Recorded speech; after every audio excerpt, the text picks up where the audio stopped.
You feel our pain. I love her. Well, to our We had 4, but we lost. To our live listeners over on Patreon who are watching the live stream, who have access to the live stream, it is now 6:30. We're about to get started. There's about 2 more seconds or so of things that we need to do to get started for today's episode, and then we'll move on to the usual. So once again, thank you for being supporters and thank you for joining us. And we will start shortly. As soon as I get the okay from everyone that they're ready, we'll move on. Wonderful. They get to experience and see all the craziness that we do behind the scenes before we even start recording.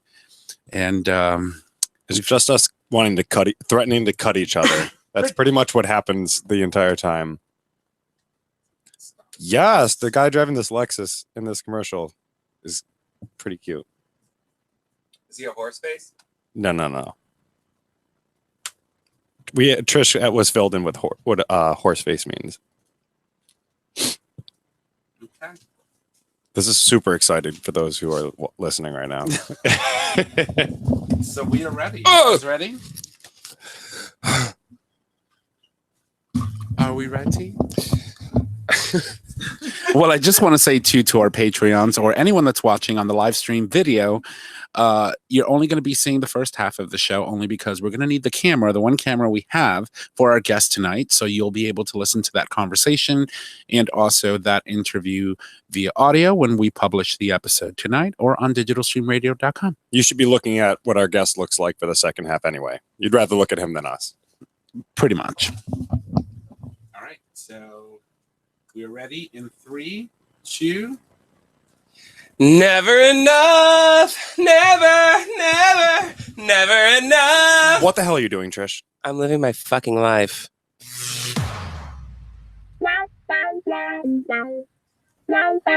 Welcome to GayTalk 2.0, the ultimate podcast for your dose of dish.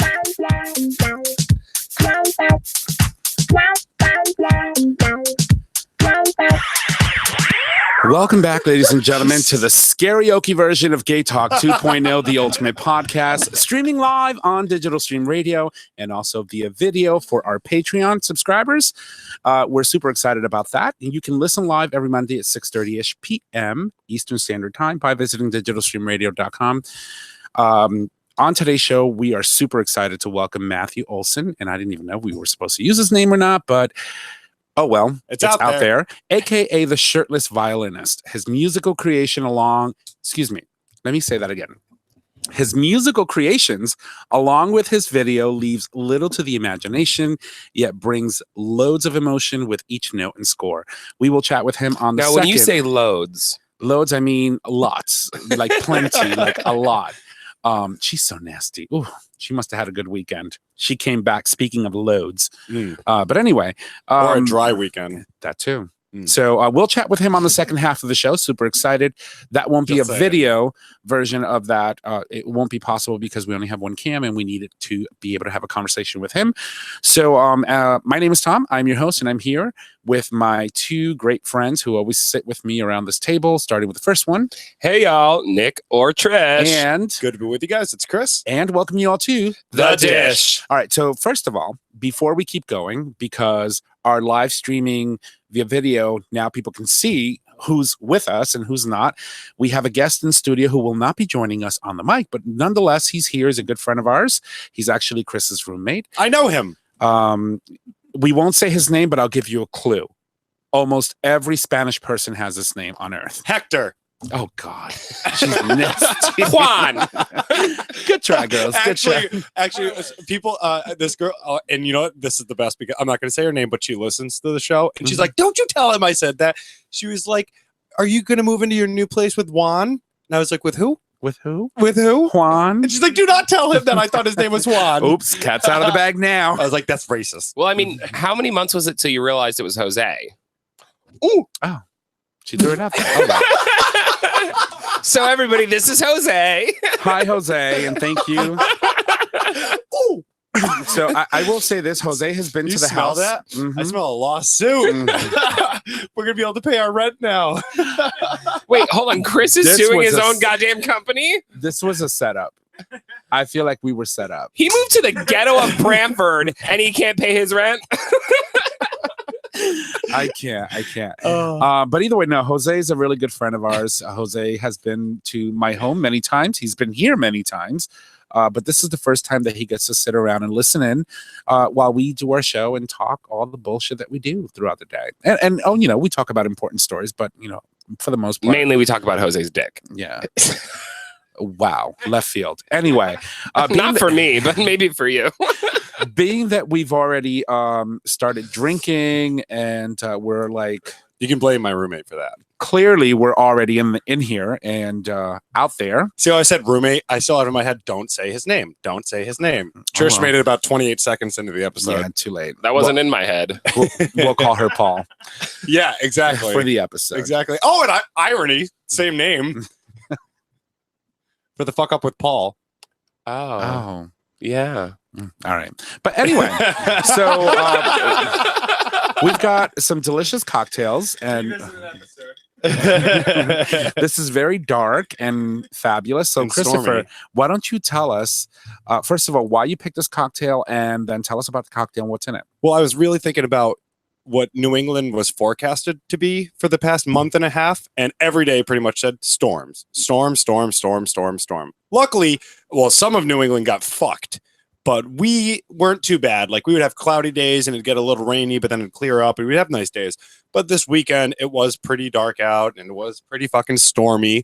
So I was like, you know what? Let's do a dark and stormy today. I'm not sure if we have done it in the past, but I was like, why not? It's a good idea to do it. So today we went with the classic dark and stormy. It's a very simple cocktail. It consists of 2 ounces dark rum. You can use Gosling's. We're using Myers. 4 ounces of ginger beer, and then some fresh lime juice. So the way you make this cocktail is you fill an old fashioned or a highball glass, if you're going to do those proportions, with ice. Add the ginger beer and the fresh lime juice first, and then you top it off with the dark rum, and it gives like a cloud-like effect.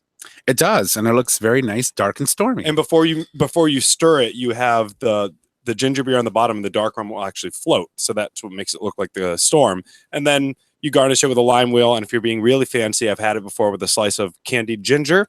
And like I say, let's keep the storms in our glasses and out of our skies. Well, I have to So say, drink up to that. we'll drink to that. Cheers, boys. But I will say this though, I'm going to save a lot on water for the last 3 months because it's been raining constantly, consistently. So I haven't had to like turn on my sprinklers and water my lawn. It's been pretty much good. I think I'm going to be good. I'm going to save a little bit on the water bill. So I'm excited about that.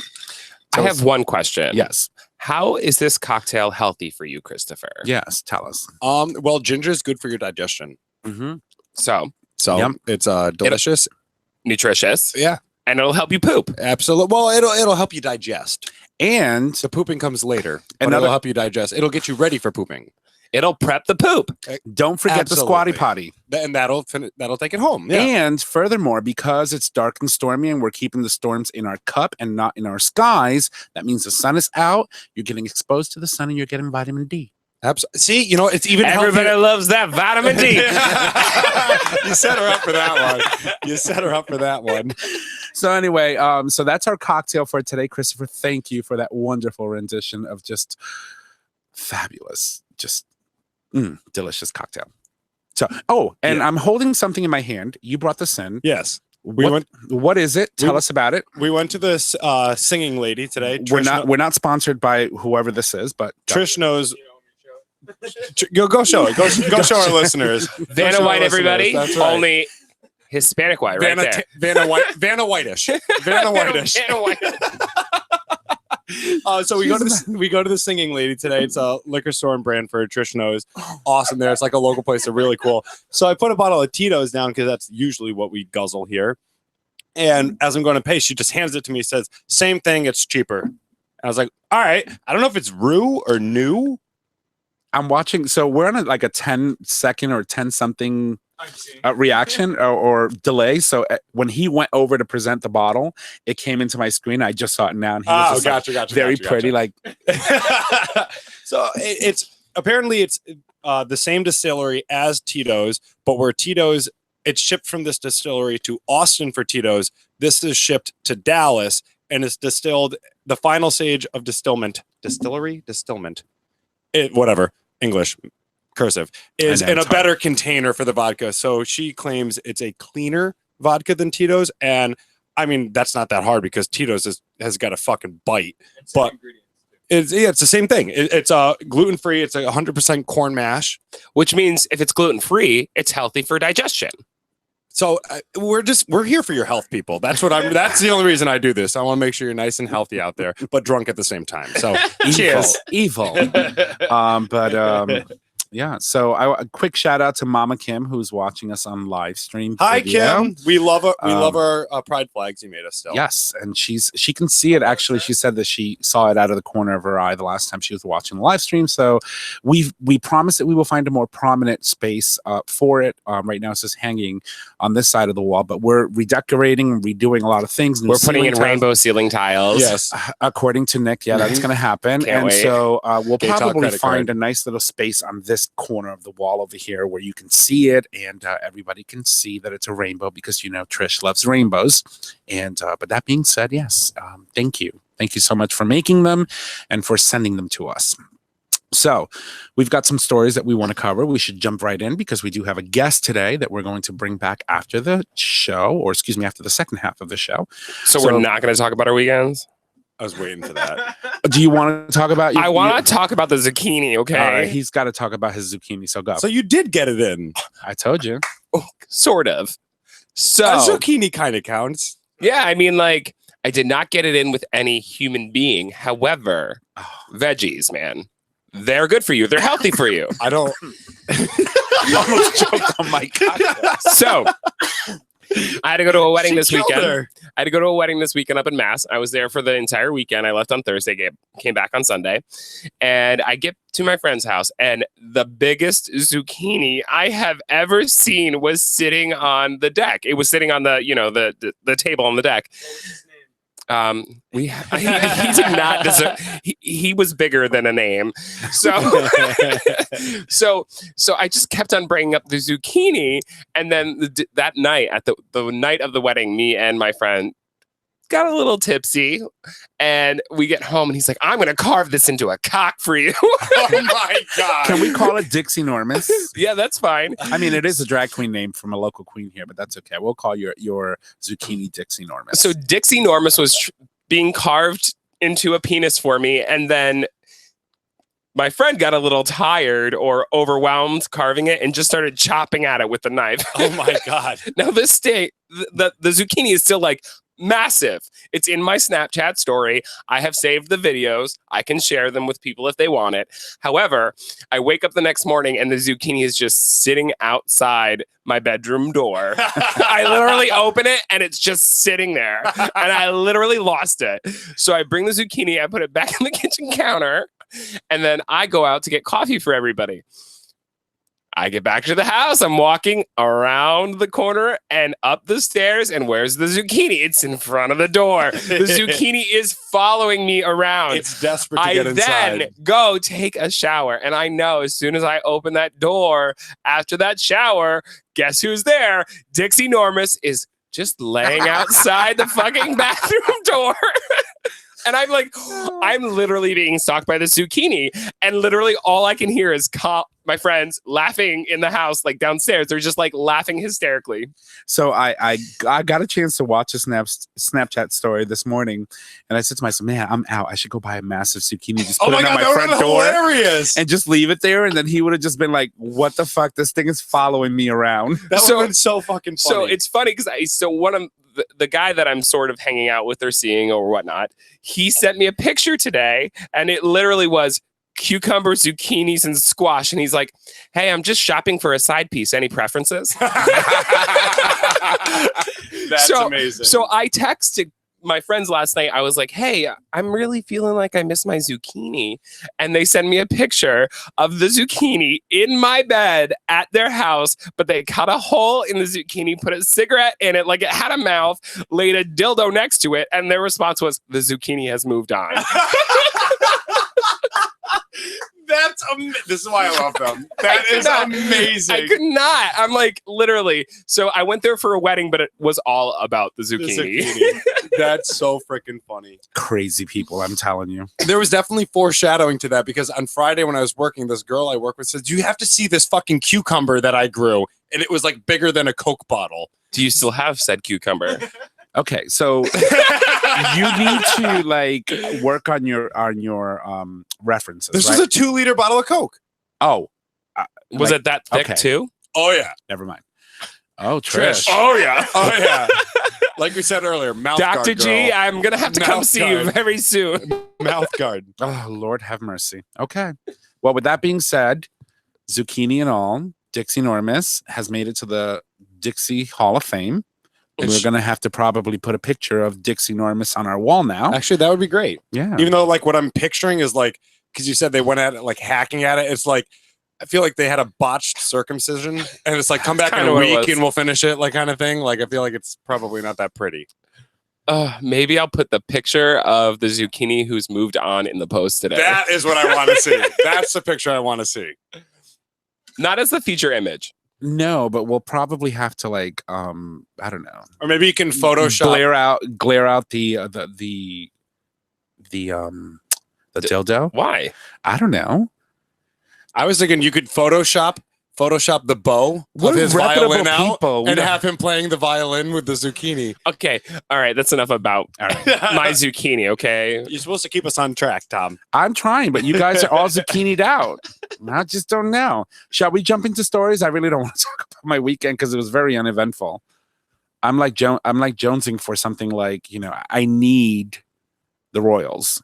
Hurry up. February can come soon enough. I'm sorry. But anyway. All right. So we've got some, unless you want to talk about your weekend. No, that's all right. I'm good. You good? No, we got stuff to do. We got a job to do. Is it? I don't know. So wait on that paycheck. Yeah, exactly. Right. Oh, these bitches. Community service. I feel like I'm sentenced to this. Nasty. There's a fucking court order to be here. All right. So I will jump in. I would like to ankle bracelet. I was like, what's on me? I'm gonna put an ankle bracelet on both ankles, and then you already have an ankle bracelet on me. You all can see where I am at all times, and literally one on every toe too. So stories. Then you can really call them ghettos. Oh my God. Dad joke. He's literally getting to that point in his life where they're dad jokes. So bad. Like, I can get away with dad jokes. I can get away with it because I'm like, Chris. Yeah. Can you see the love tonight? I told you it was a karaoke Can't get episode. enough. No. All right, so listen. No, he's okay. All right, so zucchini. I want to talk about, so as we know, we had primary elections last Tuesday. Alexa. We're going with a drag name theme today. Yeah, apparently. So elections are now Alexa results. So we had elections, primary elections last Tuesday for several states, including Vermont, and elections. But we're going to call them elections. Okay. So I would like to congratulate. We didn't have an opportunity to mention it on the show because obviously we didn't see it. We didn't know that she was even running or a candidate in the state of Vermont. But Christine Hallquist, a transgender woman, wins the Vermont gubernatorial primary. Nailed it. Proud of you. Trying. Why is it gubernatorial? Like, who came up with that word? I think it has to go back to, is it Greece? Greece or Greece. I think it's back to the Greeks or maybe the Romans. I knew the story and I'm blanking on it and I wanted to have it ready for when you asked that question. And the day I had it down, you didn't. And I'm so mad that I forgot it. I will get back to you on that. Thank you. So I'm super proud of the fact that the state of Vermont has moved past the rhetoric that's very evident and in your face around the country, including most in Washington, D.C., and have opted to allow and bestow such a privilege to someone who happens to be a transgender woman. Her name is Christine Hallquist, and she is a former utility executive from Vermont, and she became the first transgender woman to win a primary and be endorsed by a major party in the entire U.S. And there's a video from what you posted or Mhm. had in the notes, and she was saying that I can handle all the bigotry and hatred the world can throw at me, which is amazing. So, to me, it's like, I would love to see this woman win come November. And I think that in a state like Vermont, this is possible. I mean, you've got Bernie Sanders, for God's sakes, who also won his primary, and he's on track to win yet another tenure within the U.S. Senate for an additional 6 years. So this is, pretty much amazing. A lot of the news that comes out of Vermont typically is always good, especially for the LGBT community. But this is amazing. But it's the interesting thing about that was, as I was driving through Vermont during the 2016 campaign season, all I saw on people's lawns were Trump signs, Trump signs, Trump signs, Trump signs, which is interesting. But I guess when it hits to home, they want someone that stands up for their values. And when you think about all the rhetoric that's been going around in our nation, right, and specifically what's coming out of the Oval Office regarding our transgender men and women who for whatever reason are now trying to be stopped from serving in our military in any capacity, period. When you think about all this rhetoric and all the stuff that's been happening in the news, when you look at someone who ran against 3 other Democratic candidates for that same primary to come out on top, right? It is significant, it is amazing, and it is about time. And it shows that this candidate is the person that Vermonters want to take care of them, run Vermont. They're the most qualified person, apparently, and it has nothing to do with who she is. And we have been seeing a whole bunch of like transgender candidates making history in local elections and local state houses. I believe Danica, God, I forgot her last name, but she was one of the candidates that ran in Virginia and won. We had a candidate in California who also won a seat into one of the local chairmanships from one of the towns, which was amazing. We have a lot of LGBT folks, both men, women, and transgender folks that won a lot of races throughout Virginia and in some of these Bible Belt states that, that's some significant stuff, and it's really good to see. I'm really happy that I'm seeing it now because what's coming is very dangerous. We've got an appointment in the U.S. Supreme Court right now that's pending that can be and play very dangerously for our community because there's a lot at stake. And I hope that what I'm seeing and that tidal wave of blue that's coming, that people says is coming, I hope that it does get here because it is the only way that we're going to balance what is currently off balance or what's out of whack in our government. Right. Especially at the highest court in the nation. Exactly. That's a problem. It is. It should never lean one way. The 4-4 and the 1 in the center, I think, is the most important thing. So we just hope that, that we figure something out. They need to just really push and say, this is not the candidate that we would like to see in the Supreme Court. Well, we have a big season going on from now till November, so it'll be very busy. Well, I mean, the judicial reviews start soon. I believe the first or second week of September, you'll start having some of these committees start getting together and figuring out whether or not they want to throw this nominee to the full vote of the Senate floor. So something to watch for. But anyway, so congratulations again to Christine. Danica Rome.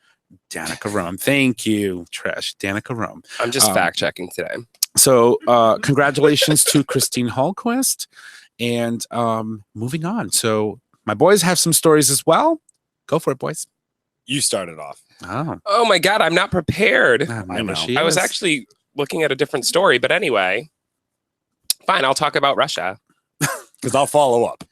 Russia, the wonderful state and country of Russia that we all can't stand. Well, welcomes you back with some more negativity toward the gay community. God, we love them so much. So here, we try to get people to go out there and we try to get people to vote. Why do we try to get people to vote, guys? Why do you think it's important? Because if you want to be or see change in the world, you have to be that change. Only when you come together, right, you make change. And people who are oppressed, if they are forever oppressed and never open their mouths and come out and say, hey, I don't agree with this and this is why, and here are 1,000 other people that don't agree with this as well, and we're going to make change, it'll never happen. But in a country like Russia, they might not care what it is that you do or say, because most of the elections are rigged by a president or a titan or a tyrant or a what do you call them? When I posed that question, dictator. When I posed that question, I wasn't hoping we ran that far. Yeah, I figured that. But I went to talk. I was like, I'm not going to give an answer. So let me stop. Why? So we vote in America so that our voices are heard. Our voice matters as American citizens. We vote so that our voice, our opinion makes a difference. The beauty of democracy. However, in Russia, if you don't vote, that means you'll probably be gay. Stop it. Yeah, no. I mean, that's the thing now. I guess if people don't vote, I didn't vote in the last election. You know how many people did it? Hello, honey. It wasn't last year that did it. I didn't vote in the past election either. They are in Russia. But let's just think about this logically, because how many people actually vote versus the population of the United States? Not that much. Well, believe it or not, I think the last poll that they said only in the 2016 presidential election, I believe it was 32% of the eligible electorate actually voted. Now let's think of sad. everyone Don't quote else, because guys, we can go fishing. If they are going to be gay now, we can go fishing because they didn't vote. How exciting. I want to go. So they're claiming that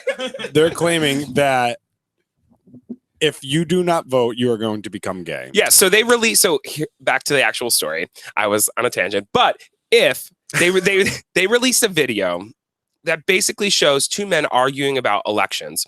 It's in Russian, and I completely understand it, but I don't. So I read a little bit about it. And basically, what they're doing, they are talking about why you should or shouldn't vote within this, I think it's a 30-something second ad, and it was shared on Facebook. However, after they were seen in a park, seen in a bathroom talking about it, you see them walking back to the apartment. And then one of the gentlemen starts undressing the other gentleman, and then flips one of the gentlemen, the one that was on the bed, flips over, ass up. And the last thing you see is the other guy shutting the door and saying, "Let the others go vote. We have more important things to do."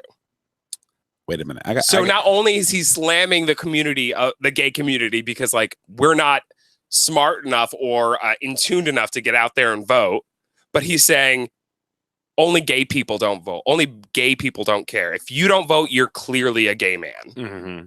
So he's basically, what he's saying is, you better show up and vote, otherwise we're all going to think that you're a gay man. I mean, but what happens to the women?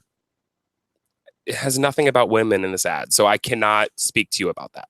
It's freaking sad. But I mean, I think it's the same thing. And it's probably also they're trying to exploit, gay people don't care about you. They only care about getting it in with themselves. That's another thing that I think that they're taking it on. They don't want to be part of this so-called democracy that we say we have here in Russia. Well, it's also interesting too that this video that is, I don't want to say that it's pornographic, because it's not, but it shows two men getting down to their underwear in an intimate situation, which is surprising to me that the Russian LGBT or any Russian network or Facebook group would share that, because you see two men about pre-coitus, basically. Who released this video?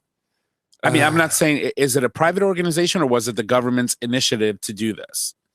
Well, the government. It was a Facebook video that was released, but the government would. So it's a social media propaganda. The government would have had to okay this. So yeah. If the government okayed this, right, and they're showing two men in underwear, and this is being sent around in Russia, isn't the government guilty of the very law that they pass saying, trying to avoid gay propaganda, period? This would be, for them, that's interesting, but this would be anti-gay propaganda. But the fact that they're showing two gay men, I understand exactly what you're saying. Because they passed a law saying that you this can't kind of show stuff anything like this is with illegal. Right. So, no, I understand exactly what you're saying. They are using it. I think they're twisting it to where the law works in their favor. In their favor, because absolutely. what they're saying at the end is gay men don't vote because they don't give a crap about anything but having sex. Exactly. So if you don't vote, you're gay. And our guest has it playing for me right now, and I'm watching it. So they're getting in the room, and he's taking his clothes off. Two men in the same room taking off clothes and undoing their pants. And yes, they are very attractive. And this is strictly illegal in Russia, but they're using it as anti-gay propaganda because it's so interesting how strict their laws are. This leads to another story where you can't even walk the streets with a goddamn rainbow on yourself because it's gay propaganda, but they can fish this stuff around, this bullshit. Well, the interesting part about this was a 16-year-old Russian.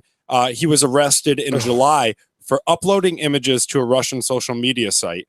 He was caught saving a picture. Wait, how was this a 16-year-old boy? Yes. Yes. Yep. He was caught saving a picture of two men hugging, and somehow the government found out that he wasn't even sharing this. Oh shit, they should not see the stuff that I save. Well, no, definitely not. That's my photo vault, bitch. It's a lock on it. And the person, I'm gonna find the man's name, Maxim Nedevov, I think is his name. I'm not very good at that. Not even a word. Anyway, he was saying that the photo showed guys hugging. I didn't even publish them, just saved them in an album. And somehow the government found this. He was arrested, released from custody, but after he was fined 50,000 rubles, which is $736 US dollars, for storing this photo. And something that he goes on to say is it's terrible. In our country, people are tortured and killed in prisons. School children are intimidated only because they oppose Putin's regime. He continues to say that Protest Biesk, which I believe is the site, or the group, is sure that if the administration is so afraid of us, then we need to continue. We have everything that is needed: people, ideas, and desire. Absolutely. But that goes to show the little, small amounts of anything that you can have possession of, not even sharing it. That's at that point, that's not even propaganda. You're not spewing it out there. You're just saving it for your personal self, and the government is spying on you, and the government is going to come to your home and arrest you. It's absolutely disgusting. That's crazy. Horrible. All right. So listen, on that note, thank you so much for reporting that. It's disturbing and horrible, but we do have a guest that we need to get to. So what we're going to do right now is take a break. We'll play some music for you. And when we come back, we'll have our friend Matthew Olson, or best known as the Shirtless Violinist, join us for a great conversation regarding his art and music. To our Patreon supporters, again, as we told you before, sadly, we do have to disconnect the live stream because we need our camera for our guests. But thank you once again for watching. Look forward to listening to the other half of the show on our audio version of the show, which will be published later this evening. That being said, can I just say one more thing? No. Here's our music. We're going. I need to say one more thing about the story. Go. Because she just cuts people off and she doesn't let us finish and button our stories. Oh, hell no. We have time. We're timed. It's fine. Anyway, I just want to say that back to what I was talking about, the reality is so many LGBTQ people actually vote. So this video makes absolutely no sense because people want change, and mainly right now, LGBTQ people want change. So that video is absolutely ridiculous. Now you can play